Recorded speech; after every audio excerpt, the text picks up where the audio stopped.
Welcome to The First Turn. I'm your host, Hyena, and today, Llama and I are talking about This Week in Warhammer. If you like what you hear, give us a like, comment, subscribe, or share, or let us know if there's something you'd like to hear us talk about. Alright, let's get to it. So here it is, the Independence Day for the United States, the 4th of July. We are sitting in our living room, drinking a nice cool lemonade with a little extra. But welcome to The First Turn. I'm Hyena. Llama. And today we have a little bit of an announcement. We're going to be changing up our recording day. Let's get that out of the way. This might be our last Thursday recording, Friday release day, just because of scheduling. Probably Monday releases if you follow. Gives a better idea of what's happened for the week, I guess. Because so many times we do something and then we speculate, well, Friday, when you hear this, there'll be the thing we really want to talk about is coming out. Yep. And we can't talk about it because it's not out yet. Yep. So that'll give us actually the ability to recap the whole week instead of just most of it. So look forward to that in the near future. And potentially dip a toe into weekend events that take place. Absolutely. Conventions, tournaments, so on. Yeah, it'd be great. Because a lot of times when we do a convention, it's like, well, we could record the Thursday of the convention and then not talk about the convention for an entire week, you know. Or, you know, something happens where we record and then the footage is completely unusable. Yep. Because that happens too. That happens. But I digress. We're here to talk about Warhammer. That's what we're really here to talk about. Warhammer. Warhammer. Slow. The war, the hammerest war that ever warred. Yeah. Now, is it a hammer that initiates wars, or is it the hammer used in wars? So that's something that's initially. Or is war laying the hammer down? I think the hammer is causing the wars. You give someone a hammer and they're like, I gotta hit somebody. This just has to go into somebody's melon. I picture like a scene where it's like a cartoon where you hit someone a hammer and they just like look at it. They look at their neighbor who's their friend and they just like whack them. You know, not even hard, but just like thump them and they're dead. Yep. You know, and then that's the first I know what I have to do now. The first hammer war. Yeah. So, but AOS 4.0 is getting very close. Very close. Our faction packs become available next week. Indeed. Apparently, the faction packs have been given out to content creators already. I haven't seen a lot of people reviewing them, except for maybe Goonhammer, which... You have thoughts. I do have thoughts. It's a little too generic for me. Like, I appreciate the effort, right? Writing up an article, a summary... of 24 factions. 24 factions, yes, is tedious and takes a lot of effort. But it's also like, it's not useful information the way it's packaged, in my opinion. It's a lot of opinions, it's a lot of like, I'm going to show you only what I think is good and noteworthy, not, you know, what the reader necessarily wants to hear and what's the read about. And so it's a little like, okay, well that, I assumed some of these units that were featured were going to be good and similar to how they are because they just came out. Well, and that's why they're featuring them. Show me what the other stuff is that is old that's being kept. You know, like confirm some stuff for us, right? I think Stormcast is a big one, right? What was absolutely cut out of there? Exactly. What does this 1 year worth of stuff have? You know, not like the brand new stuff. It's like we know the new stuff's going to be playable and going to be good. What about the stuff that is going to Legends? Like, how does that work with the army? How does like, I don't know, like the ballista work in this edition? That's what I want to know, right? Like I can't find any information on that. Because like when you look at the Stormcast roster, a good chunk of it was cut. A lot of it was in a year. Yeah. But it's still valid now. Yep. Like I want to see what that looks like and what that means. You know, not necessarily new stuff, but which may contribute to why they have a day one download of some sort. Well, they've got like a battle tome and then like a battle tome supplement, right? Which I think is going to be some of that stuff that gets Legends in a year because it's not going to interact with the new stuff. Right, it might be like it's own chamber. Yeah, it might be a separate army altogether kind of thing, and then that whole army goes away. The supplement, like, well, you know, I think some of the Goonhammer audience has come to expect the way they write because it's funny is they usually finish up their review with a section that they headline in bold, like final thoughts, and then da da da. They didn't do that for a bunch of these armies, and the comment sections, which are never very robust, was always just 3 or 4 people like, no final thoughts. Like, what was the point then? Yeah. So they don't even read the whole thing. That's funny. Just want to see final thoughts and any stats that are shown. But you're right. I could have used a little more like, if you're going to talk about Gloomspite gifts, then review for me what do Gloomspite gets look like on the whole? Don't show me your favorite 3 units. Right. 2 of which we've already seen in their reveal article from Games Workshop. Show me stuff that they didn't show, right? That's what I want to see. I mean, I've gotten way more information from like watching Reddit and looking at, datasheet leaks than anything. I know I sent you a few that were like some of the faction leaders for, and it was funny because the dump was kind of like factions we were interested in. So we got like, we didn't get the Glotkin, but we got one of the Magath Lords. We got the big dragon, one of the big dragons for Stormcast. We got what's his name? Karazai, the Scarred. I think it was the one we saw. It's the fighty one. See the melee one? Yeah. Yeah. I think that's one we saw. We saw Catacross, who's the faction leader. I thought he looked great. There was a lot of good faction leader reveals, which was really good. The named special characters looking very packed full of stuff. But there's a lot more that I still want to see that we haven't really touched on. Like the Goonhammer article, I think today or yesterday was talking about Soulblight Gravelords. And it was just like, man, what? There's so much going on there. And you showed off what like Neferata does. Mm-hmm. It's like, who gives a crap? There's so many other things you could have chosen. Like, I don't know. It's just interesting choices. And again, I think we've got a little bit of the index mode going on too, because there were certain units that just had no weapon options anymore. Right. Whereas they probably still should. Yep. Which I expect maybe they'll be broken up into separate data sheets. They should have Graveguard, right? Graveguard don't have any great weapon option anymore. Now the great weapon counts as a hand weapon and shield. But it's like, do we expect that to stay that way? Right. I don't. I don't either. So there's plenty of that going around in different armies where like they don't have any options. What was it? Saurus Warriors, who could have a spear or a hand weapon, just have one profile. That might be... So I don't think it's universally all weapon options will be brought back when books come out or when updates come. No. But I think some of them will. Yeah. Because it's just so different, right? Like a club versus a spear, okay, maybe not that different enough to have a different profile. But a guy literally wielding a sword or like a glaive with 2 hands, pretty big difference. Or someone with a shield, someone without. Right. Pretty big difference. Yeah.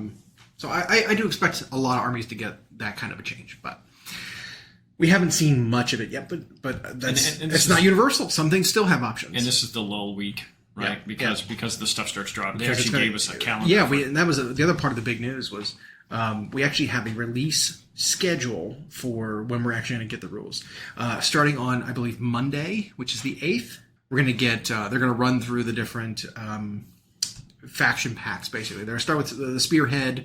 Now, Spearhead rules works. And battle profiles. Yep. We're going to go Order, Chaos, Death, and then Destruction in that order for the rest of the week to get their faction packs. And then that wraps up next week, right before the release of Skaven Doom box. Yep. So, exciting. Skaven was another one as an example that they just didn't tell me anything I wanted to know about Skaven. It's like, okay, you're showing me stuff that I knew was going to be fine and basically be the same. What about the stuff that's drastically changing, right? Like, does Skaven still have Globadiers in their faction pack? Right. Some of the stuff that's going away, like, is there going to be a replacement for that? Are we going to have... In the index or in the battle tool? Right. Are we going to have, what does Clan Eshin look like, who's gotten very little? What does Clan Pestilence look like? Because they've got their roster cut. Like, what do some of these things look like? That's what's interesting to me, And again, it can't tailor to me directly, but it's like, I'm sure I'm not the only one in that boat. That's like, all right, you showed off the stuff that's obvious. What about the less obvious things? If you've got this much space to show off, give me something interesting that no one else is talking about. And even if the indexes are vanilla-ish, which they tend to be, they did no diving into those curiosities whatsoever. Mm-hmm. It was really just, here's a couple of units, and not even, I mean, maybe they couldn't show pictures of them, but just like a summary of what that unit did. Mm-hmm. And then, well, if you did this before, you can kind of still do that. This might feel better. This might feel worse. Next faction. Oh. Yeah. Told me nothing. Sweet. Yeah. Thanks for the review. I know. Yep. I would do it a little better. Just throw it out there. I don't know. Nope. I'd give more information. What I've liked seeing from those guys over there, though, is... there were some who were not Age of Sigmar players who, when the announcement of the new edition came, they didn't seem thrilled, but then they got like early access to stuff and they started playing, and then they knew things that they had stigmas about Age of Sigmar from like second ed. Right. and they're like, oh, I hope that's not. And then they play, and they're like, that's totally not. And now they're really liking it. They're giving pretty glowing reviews of the game. Well, that makes me hopeful then, because our local community is kind of in that boat too, where they've been traumatized, call it, from the very, very early iterations of the game, and have like kind of refused to try it beyond that. Yep. We have some folks who've tried it a couple times, but like there's folks I know haven't tried it since it first came out, where there weren't even points, where you did it based on the number of wounds. That's how you built your army. Yeah. Which is not balanced, by the way. No. And they're like, yeah, the game is just too silly for me. Really? Like that's from that many years ago? Right. Well, the stroke in the beard and calling out for the lady. It's like it's not a thing anymore. It hasn't been for like the majority of the games, like lifespan. And that can even be they don't realize how much time has passed, right? The blip that was COVID kind of erased their. You're right. It's interactions that I don't even want to say that were imbalanced. It's interactions that caught them off guard because it didn't flow the way they're used to in a game. And so, I mean, even some of our very practiced players, guys who play tournaments all the time, who get lots of reps in, tried their hand at Age of Sigmar and went in to do their A strategy, went against something they weren't prepared for, didn't understand, got kind of pantsed when it happened. Yeah. And so they assume that must mean the game is stupid. The game is flawed.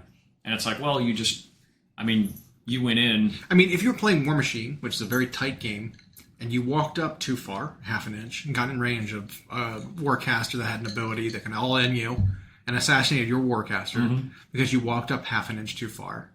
It's not like, well, this game's bullshit. It's like, nope, messed up your spacing. Yep. Like, that was on you. You walked up for a greedy, like, cast of an ability. It didn't succeed. You got caught out, pulled in, died, assassinated, whatever. Yeah. Like, part of it is just knowledge of the game. Well, and we watched one player who wanted it to be kind of as easy button as possible, and so he took a list. It might have been late second or early third, and he just took like a handful of really big models and ran them straight at like your absolute best defense anti-monster creatures. And so when it died, mentally the game was over for him. Yeah. Didn't consider the fact that maybe he just made a inexperienced choice because he didn't know the game. It was the whole game is dumb now. And obviously we've gone ad nauseum about what people think of the double turn. But the people who play the game the most, who stick with it, who've been on the ITC circuit playing it, are aware of the double turn, and they've learned to play with the double turn. Yeah. Well, it has even more of an impact now in the game. Yeah. So I think that's really good. There's huge rewards, huge penalties. Yep. For taking for switching the priority of the game, call it. Yep. Right. So if you end a turn and then you roll for priority, you get the beginning of the turn. You have to sacrifice some stuff to get, hopefully an advantage. Because if you take the double turn, sacrifice your secondaries, you must know there's something you need, and then you don't get an advantage. You've really wasted that double turn, right? That back to back, activations that you have.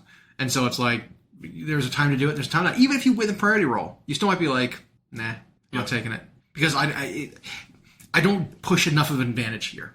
That kind of thing. So, you give it up once, then you may never get a winning roll again to get the double through an entire game. And if you do it, you have to hope. You have to hope that your opponent didn't save enough resources to use their reactions also, because then they can really stymie your double. Yeah, and I think it's a big part of what we're going to see this edition is the reactive nature of this rule set, right? Because so many things you can do are going to be. Because everything's timing based, right? Everything's clear cut timing when things activate, triggers, that kind of thing. You've got so many reactions beyond last edition, right? It's not just like, well, I'm going to reposition if you get too close. Oh, you charged me, I'm going to shoot you real quick. It's like it's all kinds of different things now, from countercharging to trampling over your opponents after you fought and getting out of combat on their turn. That kind of there's you can fire back with. Stuff. Yeah, there's a lot of stuff that we're going to see that is going to be different, right? I think one of the most impactful one is an ability called Breakthrough.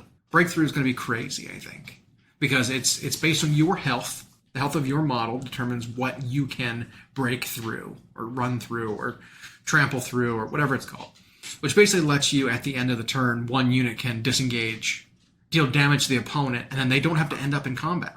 But you have to be a bigger target than your opponent. You have to have more health than your opponent in order to do it. And so, there's not going to be tying down heavy cavalry with tar pit trash units Perhaps even anymore. ogres. Or ogres, or even monsters. You're not going to be able to like grab monsters and just tie them down and let them fight your weakest stuff. They're going to fight you. They're going to run you over and deal some damage and get out of combat for their turn, which then they can charge you. Yeah. Like, it's going to be a lot of new things to have to deal with. I think it's going to make monsters who've in this game have always felt a little weak. It's going to give them some tools to be able to. Well, and again, if someone's familiar with a very particular play style, that might throw them off because they're used to big scary thing. I either have the firepower to delete it right now, which just may not even be possible in Age of Sigmar, like it is in other games, or I'm going to throw a useless thing that ties it down. Well, now you might not be able to even do that. Right. You might be just throwing away that useless thing for free. Yeah. And then they get to do their thing anyway. Yeah. That's a problem. Yeah.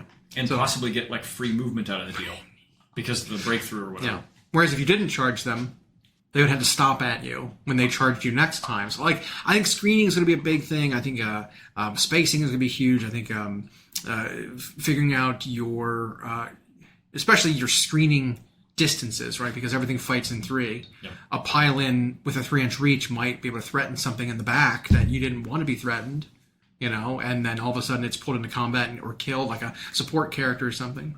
I guess it's going to take a little bit of getting used to, that's for sure. We were also talking the other day about something else interesting, right? Because a couple other... I don't buy it. Okay, yeah, I don't know. There were a couple of interesting releases we had in the past year or two that I think might have been a sign of things to come, right? So for AOS, we had a few armies retired, ones that were brought over from Warhammer Fantasy that are going back to there in the old world. I mean, you had Greenskins, you had most of the Gits units. Lately we had the Beasts of Chaos and the Bonesplittaz, which are the Savage Orcs, who are all going back to Old World. I guess Tomb Kings plus Bretonnia fall in that kind of category too. But a lot of these armies have gotten some sort of release that could have been theirs, but didn't go to their army recently. And I think it might have been like maybe the decision to cut some of these armies was made a long time ago. Well, definitely years ago, we have stuck to that we have no evidence of that the in 40K, the Orcs got the Beast Snagas. Yeah. That if you remove a few guns, looked like they could have been updates to the Bonesplittaz. Yeah. I think that was the original idea. This is going to be an update to the Bonesplittaz, but instead they're like, well, it's a pretty good chance, or old world's coming. We're going to cut them in the future. Let's not give those new models to that. Then we'll have to keep them, and I don't think we're going to do that. Let's put them over in 40K, which they don't fit. They don't fit there. No, they look odd. I think also maybe some of the Iron Jaws Pig Riders might have been initially conceived for Bonesplittaz as well, because they rode pigs. They were orcs riding pigs, and then bigger pigs with bigger orcs. Like, I think that could have been there. Maybe those two together, they were really planning to expand that army. Maybe.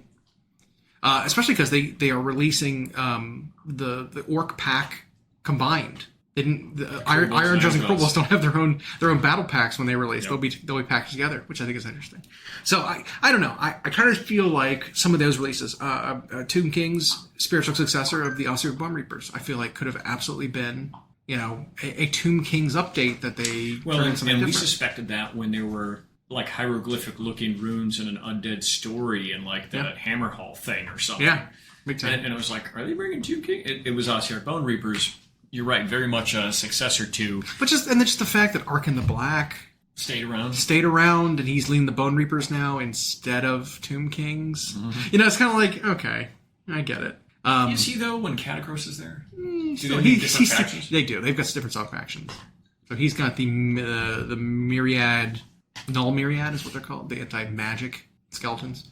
But I mean, there's more examples of it though. I think there's like plenty, right? We suspected Ogroid Theridans and the Myrmidon on his own. The Myrmidon, you had the Centurion Marshal. Yep. The four-armed centaur is like... Well, even the magical beasts like your Femeroid Crusher who chucks rocks and your Spheranx, a magical totem beast that's like a cat giraffe line thing. Sphinx of some kind? Like a proto-sphinx? I don't know. But all these weird beasts, it's like, well, that could have easily replaced your Jabberslights and your, whatever, in Beast of Chaos. And those Theridans could have replaced Minotaurs.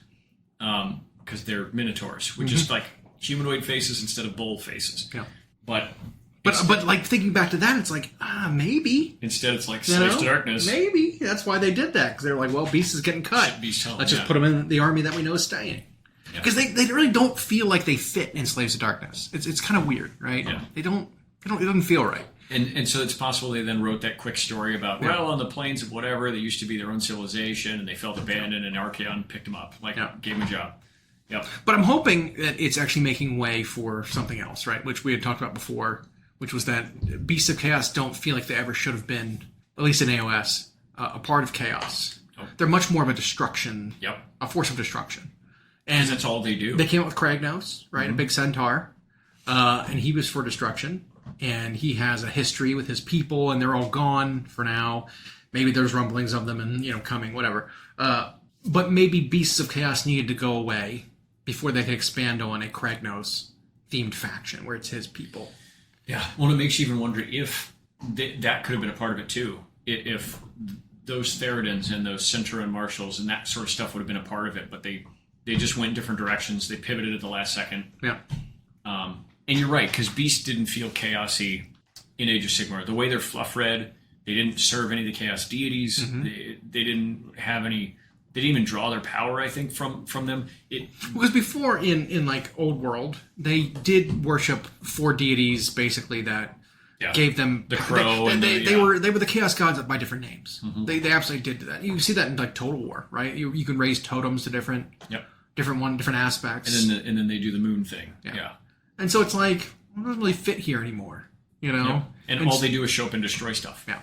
Seems very destruction. I think when we did our AOS 1 house-ruled campaign, we allowed Beast to be destruction. We did. For one of the players. Yeah.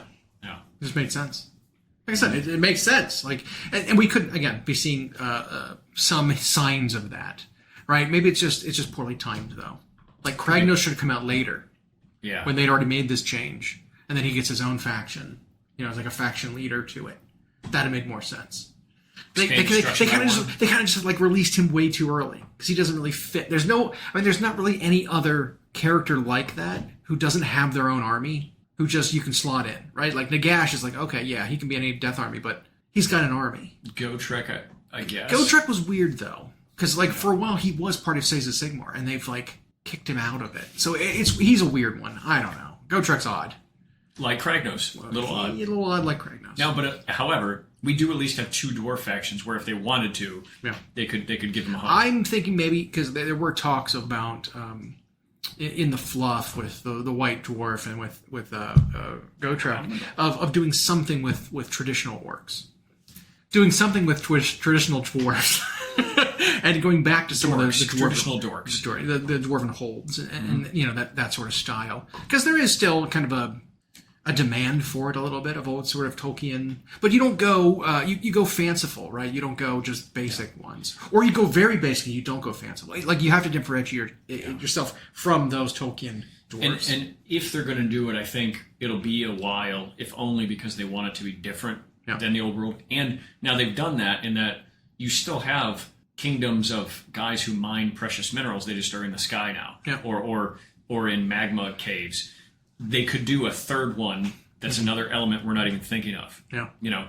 And that then you could find a way to slot him in. Right. I still think Fire Slayers need more stuff. They do. But but a Kragnos-led faction, I was trying to think of like the number of armies that each Grand Alliance has. Order has a ton. Chaos has quite a bit now with Skaven joining. And then... They get 6, because they cut beasts. They've got 1 for each god. The Undivided... plus Skaven. Yeah. That's it, right? And Death has their 4. They got Flesh Eater Courts, Ossiarch Bone Reapers, Night Haunt, and Soulblight Gravelords. Okay. So they've only got 4. Yep. But those are 4 very fleshed out now. Yeah, I don't know where you go from there. Factions. I think you just keep adding to those. Yeah. I don't know what else new you'd add. Destruction, you've got technically 2 orc factions. Gloomspite gets giants. Yeah. Ogres. So ogres... I'm predicting, way in advance, I think Orgrimmar tribes in AOS 4 are going to get a big update. Okay. They're not only due for model updates, because so many of their models are old, but we've seen that by fluff, they're committing to keeping them in AOS. Yep. So they really need some love. But they kind of need to get off of the, which they kind of have been. We haven't seen a traditional Fu Manchu, Mongolian mustached, Right. czar hat, giant Arabian Night scimitar, Yep. kind of ogre in a long time, right? Like most of the ogres we're seeing now are really ramshackle. Their armor plates are hammered together. They're very different aesthetic because we've seen a few of them. We've seen The hunter. We've seen the new hunter that was Yep. released proper. We saw the new tyrant who's got like the spear and the club. We've got the new gorgers, which are those are I like those not ones, ogres proper, but ish. We've had the multiple underworlds warbands who none of them look like the old ogres at all. So I'm predicting that they're also going to go an art shift. I think so and too. change them and really differentiate them from. I wouldn't even be from surprised Mongolian. if some stuff gets flat out cut if they don't plan to update it, and then they get a new troops kit and they get a new they really just need an update. Like I wouldn't be surprised because they really don't have much, right? Like sure you keep Beastclaw Raiders, right? Because they're different enough. Maybe that's the Mongolian looking ones, right? Because they're from the north and they're sort of Russian Mongolian mixed, whatever. But the normal ogres would have really doesn't an aesthetic that matches the tyrant. You need a new wizard, you need a new lieutenant type of character besides like the weird hunter guy who's odd. But then like you've got two units in the bulls and the Iron Guts who are so similar to one another that it's like one's got two-handed do weapons. These and one, really need to be two different units? Yeah, because they're so similar now. And then you've got the lead belchers, which ogres have two units basically that would need to be updated in order to overhaul the faction. Like that's it. And it's funny is these were the first models they ever had, really. So it would be there'd be some like sadness for people who've had them since the beginning and now they're going away, but they really need an update. They so need an update, and I hope they get love. I think the fact they committed to keep them was a sign that they'll get an update. But other than that, like you could do a Kragnos faction that's monsters, people. I mean, I think not all of them would have to be monsters. No, they'd be little versions of him. They'd be centaur people, satyrs, centaurs, exactly that kind of beast creature. That'd be cool. Yeah, so that are similar to beastmen, but not beastmen. Right? That look similar. They fill a similar role. So that also, if you got a Beast of Chaos army, you could just play this as them. Wouldn't you think his face looks a little Theridin-ish? It does. A very human face with the beard. Yep. That's exactly what I was thinking of. I was like, this is this connection. This is interesting. Well, and the whole Ogroid race has an interesting story-ish that they could play into that, and you could have different Ogroids that are destruction instead of ones that serve Archaon. It's true. Because like anybody, even humans who aren't destruction and I mean, you can have humans that are destruction, I guess. Yep. But humans that aren't order can fall to chaos. Yep. That used to be order people who lived in cities. But here you have destruction faction who used to be destruction, but they're recruited by chaos. Now they serve chaos. Yep. Why not? But yeah, so I mean, absolutely, I can see That'd be super that. cool. There were also rumblings from within the mountains of Chaos Dwarves potentially too for Chaos roster expansion. There was some new fluff about where the Skaven event is taking place in the plane of fire. It's a continent that has a lot going on. Yeah, and then the Parch is in action, and in the eastern half of that it's almost becoming like the world. Yeah. But they had said it's only about 5% of the map. Right. Which I don't like that they gave that figure because then those planes are supposed to be vast, but not infinite, but almost infinite. Saying that this picture is 5% of the world of that world is like, you just shrank the world a little bit. You could have said like this represents about 5% of the established. They could have just said this realm is the fire. Known, right? Yeah. This is this percentage of like the known realm, charted realm of fire. And so, isn't it like in Dune, right, where there's like parts of the world that are basically not on the map, kind of thing, but the eastern half of that continent where Skaven is doing their thing and kind of taking over, there's like a literal wall of mountains and some order cities that are defending. But those mountains they talked about, what they described as 100% sounds like Chaos Dwarves. Yeah. Living in that area that maybe were stirred awake or... Well, we also know they still exist. We've got some models, specifically Chaos Dwarf ones, from like Warcry. We know that the story has talked about some of the smiths. With a different but cool aesthetic. Yeah. Some of the smith, and they got like fangs. They're very evil looking. The smiths that arms the Varen Guard and some of Archaon's army is crewed by dwarven smiths of chaos, chaos dwarves. And then we had like we know there's all kinds of other like sub factions and stuff that are kicking around that they just haven't represented yet either. Like, remember that one weird Warcry warband that worshipped the spider god? And they had like a crazy reveal. They had a video. They had a video of like, oh, the Spider Queen. Right. And then nothing paid off on it at all. That was years ago. Yeah. They had a little Warcry warband of guys with fake spider legs glued to their sides.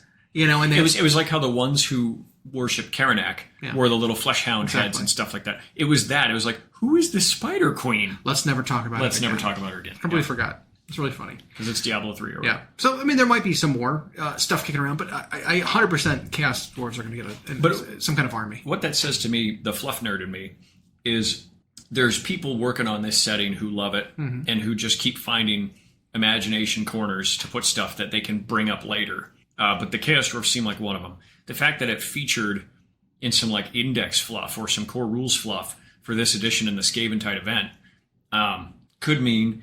And we heard murmurings of that maybe a couple of years ago now, that they've got something possibly even in print already for them, which would be cool. I think maybe there's like four, maybe 5 armies that are in that boat, right? Where it's like, these are going to happen soon. Yeah. If not eventually. Because AOS 3, we talked about, felt like a low release edition. Yeah. Where even though there were a couple armies that got some major updates, you had like 18 that didn't. That got like a book and a model. Yeah. And so maybe they were saving a lot. Yeah. Because I expect we're going to get another elf faction, right? Malarian's Dark Elves. Yep. Like that's going to happen. And that's kind of what was kind of lead me to believe that maybe even dwarves were going to have their own thing, classic dwarves. Mostly because Cities of Sigmar is getting dwindled. Yeah. Right. It was like the dumping ground. They did show that the dwarf hammers are still in the city's for index. now. For now. Yeah. But so were a lot of the stuff that got legends and cut. Right, last time. So we'll see. The hammer kit still looks pretty good. It does. I mean, same with the Thunder, not Thunder. Iron Drakes. Yep. Yep. Those were later plastic kits in Fantasy. Yeah. Iron Drakes, Iron Breakers, Hammerers are all the kits that are being kept. Plus, they're like Warden King and Runesmith. Yeah. But similar to how like some of the other city stuff was cut out and is kind of replaced. Right. Some of the Sylvaneth stuff is now spiritual successors to. Wood elves, right? Instead of having Hawk Riders, you've got Dragonfly Riders. Yes. You want a fast cavalry. Like here you go. Here's the thing. And that could, circling partially back to a new Beastman type that's a Kragnos faction, right? Where they're hoof-legged humanoids or whatever, but not goat faces or whatever. It's something else. Yeah. So I can see that. And then, like I said, the way that they are dealing with the Phoenix Temple of the High Elf, old High Elf faction are now cut out of Cities of Sigmar. I expect to see some sort of a fire temple in Lumineth. Yeah. Right? Lumineth, like Stormcast, is one where they write about all these temples or chambers where it's like, well, because they fleshed this much story out. At some point, they're going to... Well, we got some of the water temple in the War Dancers, basically. Yeah. Right? That they got from Great Warcry. models. I expect to see, like I said, Dark Elves get... Are they going to have a chosen one bald-headed kid? That'd be really funny. All right. No, that'd be the Arab temple's already been come and gone. This is a kid throws a boomerang. Yep. But I fully expect that Dark Elves will be cut out of cities eventually, right. And then some of them will go maybe to Marathi's army, and some of them will go to Malarian's army. Right. That kind of thing. I fully expect the dwarves to be cut out eventually, and then you'll have dwarves go to their own army. Yeah. Their own army, and then they'll expand out cities with more humans. So I expect them all to be their own unique armies again. It is. Yeah. Like, it's a long process. GW likes to take their time ripping Band-Aids. Mm-hmm. Like, the Band-Aid rip's coming, but they just go like one arm hair at a time, and then eventually go. No. And then people still act shocked. But I think it's exciting because the game is becoming... It's developing more of its own identity, more of a focus, even if it gets bigger. Yeah. And now I want to see some IPs jump on board. Yeah, I agree. So that's 5 factions. Is that what we said? about Possibly. four or five factions. Nothing new for death that we can conceive of, because most of the death stuff has already Most been of the concepts that we right. have. Like, I mean, I draw a lot from, like, you think about like D&D, right? Because there's so many different monsters that are undead creatures in D&D. That's like, okay, well, they're pretty much all represented here. You know, in these death factions, you've got your standard like skeletons, you've got your standard Death got a lot of love in the early days of AOS. It really did. Ghosts already have ghosts covered.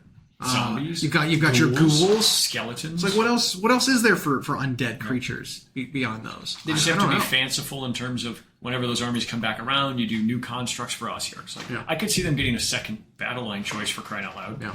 Well, we know that they have that Underworld warband that never released, that had like the centaur guy. Mm-hmm. Remember him? Mm-hmm. And like the weird like mutated Ossiarch beasts. Maybe expand on that. Maybe, you know what? I know Warcry might be, I mean, Underworlds might be a little popular, but like, just release some of this stuff that you're doing concept with. Like, scrap it there. Make him a new character and give him a unit for the game proper. You know? Like, make him a named character. Here's a unit of beasts of whatever for Ossiarchs. Let's just, you know, let's expand them a little bit. I don't know. I do like the whole board game concept and unleashing new things, but they end up running into these problems where, you know, like with this new edition, all the Underworld stuff is cut. That stinks a little bit. Yeah. You know, while those units were not designed for that game, they were still compatible and they were still flavorful. And they're not old. And they weren't old. And they weren't even, some of them weren't even that good, but it added flavor, you know? And it's like, well, you took all that away, and like some of it you're stopping producing because they've been rotated out of the season for the other games, so you're cutting it for this game.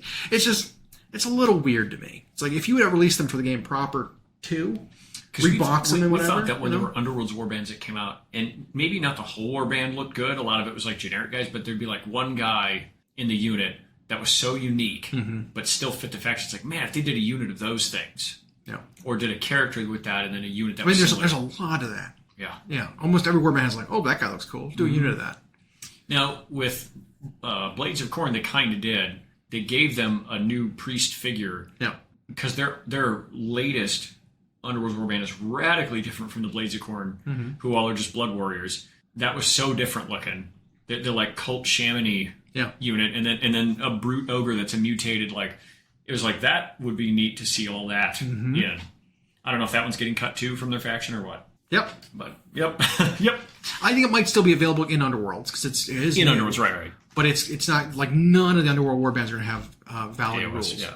Maybe in Legends, so you can play them for flavor. And a handful of Warcry ones are still in. So, well, we'll see how that plays out. I think it is cutting some of the rosters by too much, because some of those maybe not core to the armies, I didn't. So there's a double-edged nerf bat. The inverse of a sword. It's like, I never liked that their way of filling out a faction was to just, you can play the Underworld's warbands. It's like, just do something for the faction. Yeah.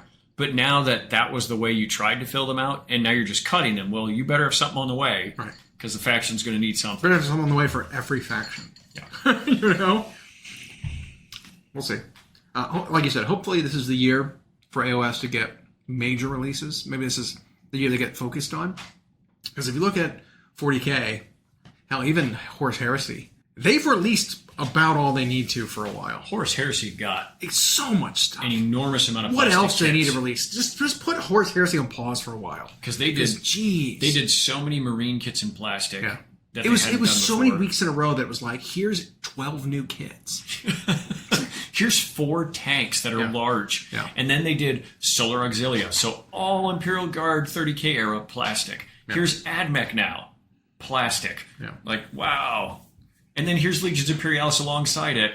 We're reboxing everything in these 3 games and releasing them all together as one contiguous game. It's like, jeez. Plus tons of new kits. Yeah. So those got a lot of effort. Not even 40K. Like, every faction is pretty much updated now, right? There's like a handful of Aspect Warriors or whatever that are still old. But like Battle Tomes? Oh. Everything is kind of like in a good spot. And there's a lot of Battle Tomes to go. But like, most of the armies have got Battle Tomes in last edition, got a lot of the updates they needed. Yeah. And the ones that were falling behind, like AdMech and Genestealer Cult, just got lifts. Yeah. So I know the Genestealer Cult players don't think so, but you're fine. But it's like, I feel like this next edition is going to be AOS focused, and then 40K when they get stuff, it's going to be hero in a book. How AOS got it last edition, I think maybe 40K is going to get a little bit of this edition. I think at least the remainder of this year. Now, we're going to have a weird delay probably before the battle tones start dropping, but I do think you're going to have like a 6-month stretch of like AOS getting a lot of stuff. Well, I tell you what, I've never seen a marketing strategy where they've pushed a game, and not to where we're sick of it and just when is it going to be here already, but like they've pushed it so well where every week they gave people another thing to be excited about. All the way to when people were allowed to release content and to when videos came out where they showed off bringing all these players to a place to play, both Spearhead and AOS proper. So, and to reiterate, Spearhead itself is the coolest skirmish entry-level part of one of their major games they've ever done. They've never tried that hard to make a standalone game like that work like they have with this. And it's got, that has a lot of people around us excited. We're like, oh, so I don't have to buy 2,000 points right now. I can just get this box. I don't have to decide weapon options. I don't have to like learn make the core choices. rules. It's like, because the core rules for both games are the same. Right. And it's like, yep. And you can play this on a 2x2 or whatever that table size is. It's at 22 by 30. Yeah. Just like a placemat. A big placemat, but a placemat. Yeah. And places like Frontline Gaming will make mats for that. Yeah. And so it's like that is so convenient. And then once people dip their toes in, if the core rules are good, they're like, well, I got all this painted. I got my whole Spearhead painted. Do more now. I either want another Spearhead or I want to add to this army and play a 2001 game. I don't like Skaven anymore. It's one of those things. No, it's not. It's not true. That is not true. I do like Skaven. But the reason, they're too mainstream. Everyone could see the face I was making. They're too mainstream. Everybody loves them now. Everyone loves them now. And it pisses me off. Yeah. Because it's one of those things now. If I go somewhere and I've got Skaven, they're like, oh, another Skaven player, huh? It's like, I've been on this train forever. OG. I've forever been on this train. You know what's funny? You know what I'm going to do? Just to smack people in the face, I'm going to play the old original metal models. I'm going to get them all together and painted now. You know what's funny is I've seen dozens of people on the internet who, Games Workshop if you're listening, who get early access to these products, and yet they don't even play Warhammer games, but they get this stuff early. But a number of them were like, I've never played Age of Sigmar. I just got these models for the Skaven type box set. I'm going to start playing Age of Sigmar. Every single one of those people has decided they're going to play Skaven. I know. Isn't that funny? Isn't that hilarious? And so what we've seen is just Instagram post after Instagram post, YouTube video after YouTube video, and now Warcom articles showing up Skaven. But Skaven are getting too big for their britches. They're now getting so loved. Skaven have always been the boogeyman who didn't really exist. They weren't successful at anything. Their models were all 30 years old. Exactly. All of this. And they still made it regardless. But now it's like, all right, your budget's too big now. You're spending too much. You're AAA. Your army's AAA now. You're spending too much money on it. You're gonna overdo it. People are gonna get sick of it, and then like start bailing.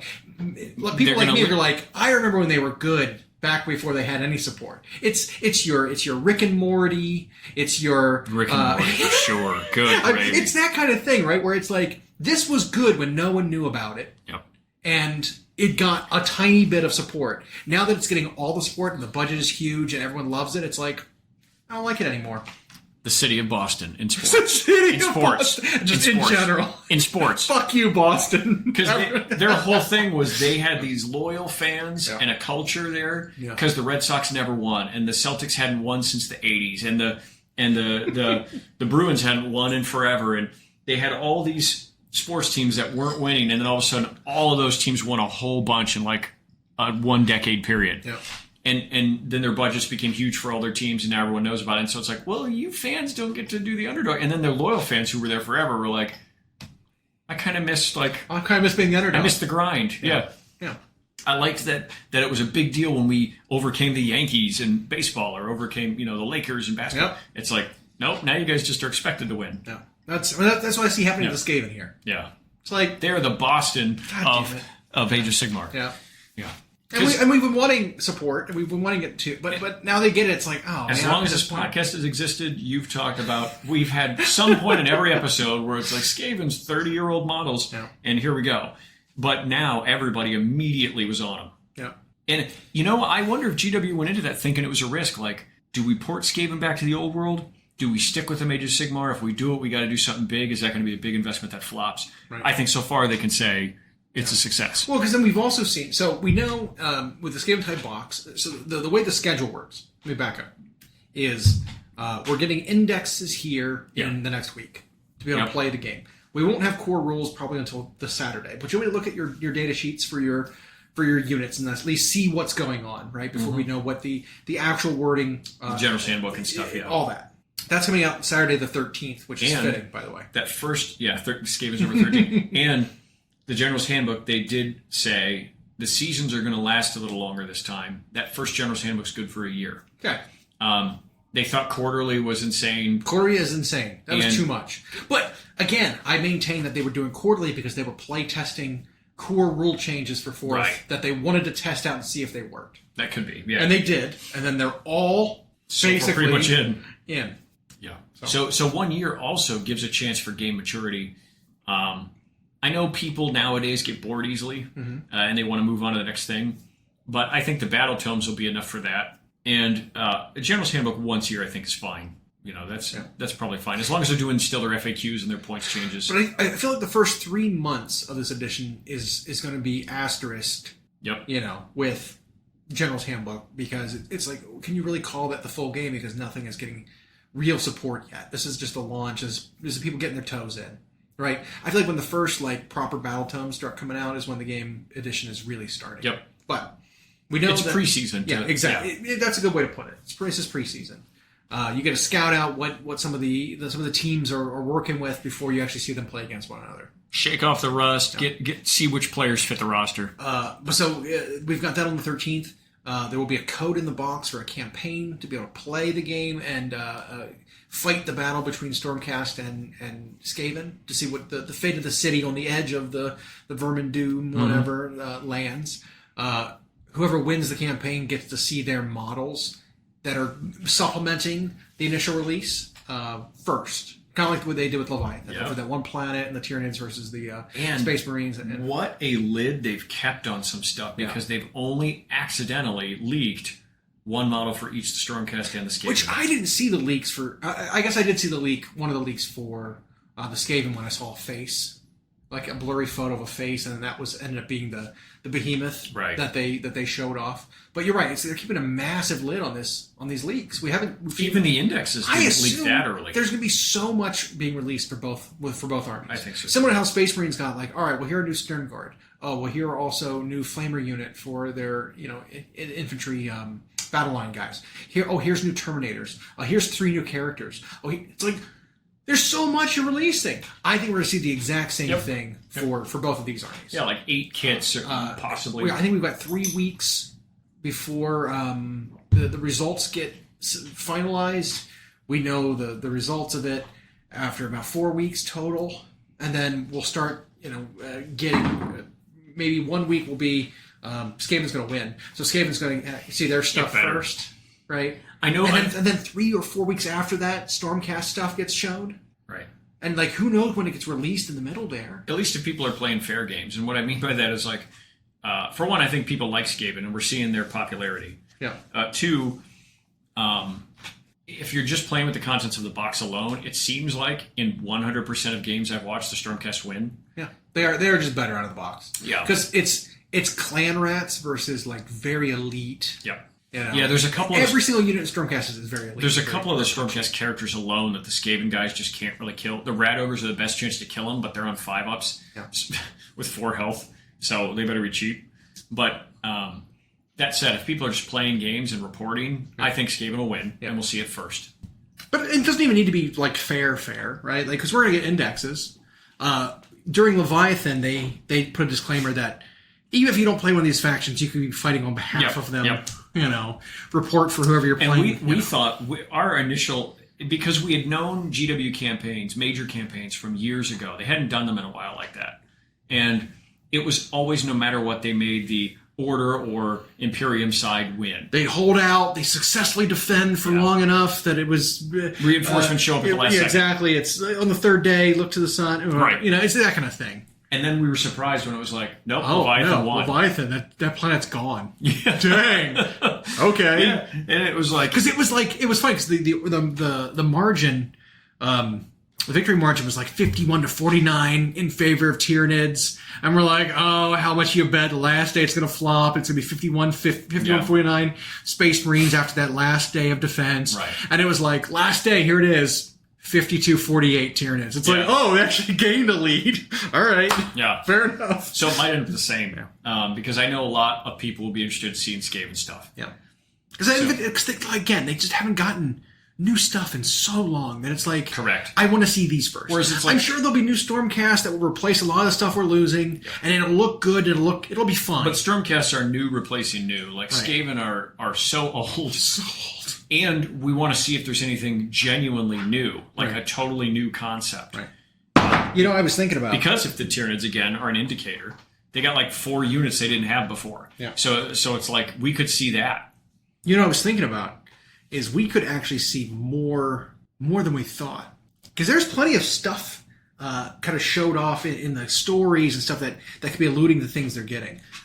There's obviously a couple at least of new characters that their named characters are going to get. But there are characters from Old World that I think if they made a return in some way, somehow, that people would not be upset about, right? Like if they had a new sort of demonic ascended, like Snicketch, the original, the OG Deathmaster, and he's like bigger and juiced, and he's got a really cool dynamic pose, and he's leading Clan Ashen. And it's like, I don't think anybody would be upset about that. Kind of like how we saw a new Snickrot, right? Remember Snickrot for the Commando Orc guy? It's been hundreds of years. Why is Snickrot still alive? 1. But 2, no one's upset that he went from that dinky little orc with all the goggles to this big, beautiful, like, much better looking, more dynamic model. It's Snicketch, who has never died, I don't think, right? Did he die? He might have died. He might have died in the end times. I don't know. I think he and someone else killed each other. Oh, is that Belagar? No, that was Queek. Queek died. Queek and Belagar. I think Snicketch assassinated the guy who killed Queek and then just poofed. I thought he and some other assassin killed each other. Okay, maybe. Is it the Shadow Blade? I don't know, but I thought it was dumb. Okay. Because a lot of Old World. But now that the Great Horde Rat's an actual chaos deity, who knows? Who knows what he could. Maybe he became a demon and he's like a little assassin demon. But I could see stuff like that, happening beyond the scope of what we had guessed before, which was just like, here are some units that they could use. I would also be okay if they just got some new named guys. Yeah. Because I don't know, besides Thankful and Bone Ripper and Lord Screech, Vermin King. Yeah, there's another Vermin Lord who's in the story now who will probably get something. But they need a not huge guy. They need a not monster to be the leader or to be a named guy. There's got to be some Gracie. There's got to be some assassin. There's got to be somebody. Some warlord who's of renown. If not Queek, then a Queek-like guy who's a great warlord, not just good. Yep. Yeah, you're right. So we'll see. But like I said, I think our guesses were a little too conservative and obvious and too easy. I think there might get some weird stuff that we maybe weren't thinking of, which I'd be okay with. I know he killed Vultan in the end times. Yes, he did. And he was the one I was talking about where he basically T-posed on Belagar. Yeah. And wrote his name. Wrote his own name in the Book of Grudges. Was that Belagar or was that... Ungrim? Ungrim. No, Thorgrim. Thorgrim. Grudgebearer. Yeah. Killed his entire family and then him and then wrote his name in the book. It's a real power play. Ultimate. Just harassing this guy and his family for decades. Right. And then eventually, when the guy is all beaten down, you kill him. You kill him yourself. Yeah. He doesn't just die. Yeah. But yeah, like I said, I think we're not being creative enough in our guesses. I think there's be more than we're going to be taken by surprise. Now, do we know if there's an event that's coming up that they could be showcasing some of this stuff at? Like where the timing lines up? For what? For any kind of new stuff. Like what's coming up that this could coincide with? Can you think of anything? Because we got July 13th is the box plus a few weeks to. I mean, could we see like a Gen Con reveal perhaps? Is that too far down the line? They didn't do one last year. They didn't do a GW preview at Gen Con because now they've been doing it at Nova which is more Warhammer centric. When is that usually? It's 1 month after Gen Con usually. It's like end of August, 1st of September ish. That'd be a long time to wait. But that could be a reveal but that could, what one of those two factions are getting. That could be because the timing could line up. If you think of when the campaign ends in August, they could then at Nova show you a bunch of stuff. But we have a U.S. Open coming, which may show us stuff sooner. And when's the U.S. Open? You know the date for that? Yeah, that's that one is in Tacoma. That's actually in 2 weeks. That's July 19th. Nah, it's too soon. I say that. I don't know. Yeah, I don't think that's too soon to show us AOS stuff. Okay. But it might not be one of these two armies. It might be something else. Okay. You know. Another thing I'd like to see, Blades of Khorne get some love. Because that was the other First Ed faction that really hasn't gotten anything at all since their release in First. I mean, again, a couple characters. By a couple, I mean maybe one character, which is that newer priest. Right. The blood ritualist. They got Karanak and the Fleshhounds, but like they haven't gotten something just for them. So that was a plastic release, but that was way back. What? The Karanak and the Fleshhounds. It was in AOS 3. Was it 3? Yeah. But that was for 2 game systems. Right. You know, so they haven't gotten, like Blades of Khorne haven't gotten something just for themselves outside of the priest. They got a character in a book is what they got. Over all those editions, character in a book. Yeah. Because they got a ton of stuff in 1 and 2. I can't think of what they got in 2.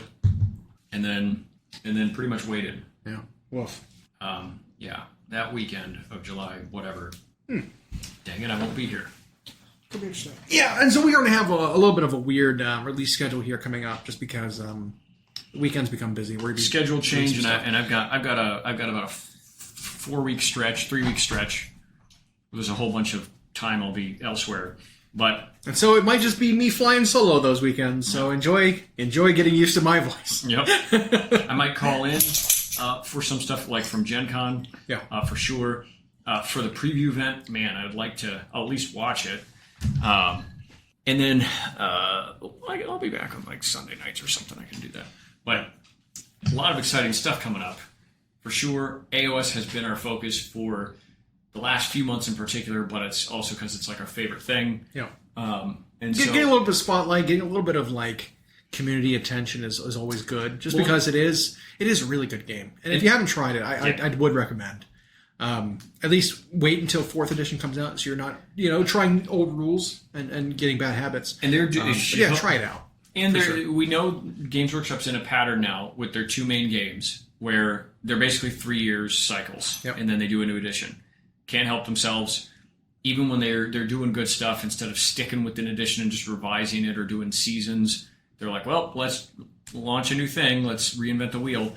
And it brings good with it, but and now we know it's kind of predictable, but I kind of wish they would hang on to an edition for a while. But this is if you're going to get into AOS, wait 2 weeks and then start. Yeah. Pick up a spearhead. Pick up a spearhead and then start playing day 1. Start an army that you think looks cool. Don't even worry about the rules. Don't read them first. Yep. Don't even do it. Just don't do it. Spearhead where you think that looks awesome. Yeah. I want to paint that. The chances are it will be a playable. Yep. A playable army, at least, especially for Spearhead. But in general, it will also be playable. There's very few factions. It's one thing we can say is there are very few factions that fell outside of the sweet spot for army balance in Age of Sigmar. Yeah. Every single army, except maybe small blips here or there, fell within that 5% differential from balance, right? Yep. Whether either plus or minus 5% off of 50, right? 55 to 45. And the difference in that margin as opposed to, say, 40K, which I do think 40K is doing well too. Like, I've even taken interest lately in wanting to play it, mostly because Tyrannid's got a great update. Yeah. But so when the 40K armies are all within 10% of each other, that can mean a very different thing than when the Age of Sigmar armies are all within 10% of each other. And what I mean is, in 40K1, you have large number representation, which can skew the stats. But also, if you are, say, 8% on average behind another army and you run into that army in a competitive situation, a match play tournament situation, that army might not only on average be 8% better than you, but that could mean your matchup is just horrible with them in general. Mm-hmm. And so it ends up even more lopsided. Because if that faction has a 60% win rate and yours has a 50, yeah, Well, 10% of that win rate might be versus your faction. Right. They might have a 100%, they don't never do this, but 100% win rate versus your faction. And because your faction is only one of 20, it only increases them a few percentages up from 50. And the mistake people who are veteran 40K players make when trying to understand Age of Sigmar comes from this one fact, and that is that 40K has a supreme lethality, a level of killing that does sometimes make it where your objectives aren't that important until they have to be. Where you can, like, well, I'll just scalpel these units off and then go worry about that part of the table. And you can do it. You have the firepower in that game to do it. Especially from so long distance. And in Age of Sigmar, people will come over from 40K and think that same way. Well, do I really have to worry about those secondaries? If I double turn, I can just kill my opponent. It's like, you're not going to do that quick. You're not going to wipe out 40% of their army on top of But there's one. a chance, yeah, you can get an advantage off it where you can get an advantage. You stay ahead. But, yeah, sure. But that 8% difference between, say, Soulblight Gravelords and whatever was struggling, that might not be as painful in Age of Sigmar as it would be in 40K because everything still has to happen at closer range. Stuff isn't quite as lethal. And so you've got a chance to still kind of finesse your way into the game if you have to. And then with these new AOS 4 rules that we've seen so far, you're going to have a lot more options to finesse your way into a game, including, in Spearhead at least, that underdog mechanic. So I think it was super cool. I love the deck where, like, you can swap out scoring points to give yourself a command ability for a turn and discard the card. It's like, well, you could score 2 points if you accomplish this, or you can give your unit reroll 1 for a turn. Yeah. But you can't do both. Right. It's like, oh, that is a tough decision. Like that, I really like that kind of mechanic. And those are the things that, and I'll say this part quickly, it's like something I've wanted to monologue on. It's something I wanted to monologue on. Like the decision-making will have to be quick for these things that haven't existed in either of their two game systems. And in order to make those decisions quickly, you have to be practiced. Right. You can talk about things like natural ability and skill, but the word natural there I think is inappropriately applied. It's one thing for someone to have a proclivity or an inclination towards something, and therefore they get their foot in easier. For sure. But like there's always a left and right brain part of stuff like this, whether it's strategy games or something artistic like painting. The more abstract or subjective side, the theory, the creativity, that kind of thing, that can be as incredible as possible, but you're never going to be able to translate that to reality if you don't first do the technique, the mechanics, the repetition, the boring practice stuff. Yeah. Once you have those tools, you now can then be as imaginative as possible. Michael Jordan didn't change directions twice in the air and then switch hands with the ball because of natural ability. He was creative, but if he didn't do all the fundamentals of dribbling, do the work in the gym, jumping, being able to fake his opponents out, crossover, he wouldn't have been able to do that. And it's the same with like a strategy game.